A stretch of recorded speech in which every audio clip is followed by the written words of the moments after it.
টাঙ্গাইলের মেইন রোডের ঢাকাপট্টি এলাকায়। আমার পিছনে যে দোকানগুলো রয়েছে মূলত এখান থেকেই টাঙ্গাইল শহর এবং আশেপাশের যে জায়গাগুলো সেখানে কিন্তু ভোক্তা পর্যায়ে যে গ্যাস সিলিন্ডার, এই এলপিজি গ্যাস সিলিন্ডার তারা কিন্তু এখান থেকে নিয়ে থাকেন। এছাড়াও যে ডিলার পয়েন্ট আছে সেখান থেকেও কিন্তু এই বিভিন্ন শহরের বাইরে এবং গ্রাম অঞ্চলের যে ছোট বড় দোকানগুলো আছে সেখানেও কিন্তু যায়। এবং গত 2-3 দিনের ব্যবধানে কিন্তু এই 12 কেজি যে গ্যাস সিলিন্ডার রয়েছে সেই গ্যাস সিলিন্ডার কিন্তু 500-550 টাকা থেকে আরো বেশি দামে কিন্তু বিক্রি করতে দেখা গেছে এবং ক্রেতারা এই নিয়ে অনেকটাই হতাশা প্রকাশ করেছেন। আমি এই বিষয়ে যে টাঙ্গাইলের যে সাধারণ ক্রেতা রয়েছেন তাদের সাথে কথা বলেছি, তারা জানিয়েছেন যে সরকার নির্ধারিত যে দামে তারা কিনতেন সেটা কিন্তু 3 থেকে 4 দিন আগে এটা হঠাৎ করে বেড়ে যায়, যার কারণে কিন্তু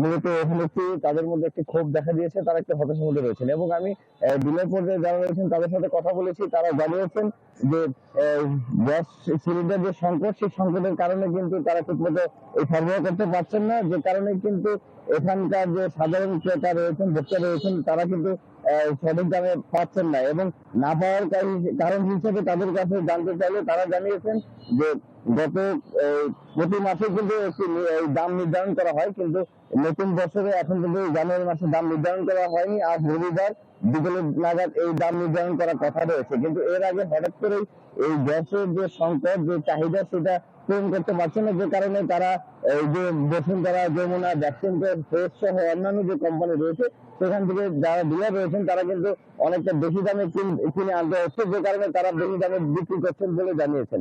আমি যদি একটু জানিয়ে রাখি যে খুচরা পর্যায়ে ডিসেম্বর পর্যন্ত যে দাম ধরা ছিল, সেটি 12 কেজি গ্যাস সিলিন্ডার দাম ছিল 1253 টাকা, 35 কেজি 3654 টাকা এবং 45 কেজি 4699 টাকা বিক্রি করার কথা থাকলেও কিন্তু হঠাৎ করে এই 2-3 দিনের ব্যবধানে কিন্তু এটা অনেকটা বেড়ে গেছে। এছাড়াও এখানে আমি যারা ভোক্তা অধিকার রয়েছেন, ভোক্তা অধিকারের সাথে কথা বলেছি, তিনি জানিয়েছেন যে হঠাৎ করে এই যে গ্যাস সিলিন্ডারের যে দাম বৃদ্ধি, যে কারণে তিনি গতকালও ভোক্তার সাথে কথা বলে অভিযোগের ভিত্তিতে দুইটি যে ডিলার পয়েন্ট রয়েছে সেখানে তিনি অভিযান পরিচালনা করেন। এছাড়াও আজকে তার একটি টিম এই শহরের বাইরের এলাকাগুলোতে তিনি যাবেন এবং অভিযান পরিচালনা করবেন। এবং তিনি আরো জানিয়েছেন যে এখানে একটি চক্র কাজ করছে, যে চক্রটি মূলত এই যে গ্যাস সিলিন্ডার সহ অন্যান্য যে সরঞ্জাম গুলো রয়েছে গ্যাস বিষয়ে, এগুলো তারা নিয়ন্ত্রণ করেন এবং এই কারণে কিন্তু একটি চক্র এই হঠাৎ করে এই গ্যাসের দাম বাড়িয়ে দেন এবং এই গ্যাসের দাম বাড়িয়ে দেওয়ার কারণে কিন্তু ভোক্তা পর্যায়ে যারা রয়েছেন তারা অনেকটাই বিপাকের মধ্যে রয়েছেন।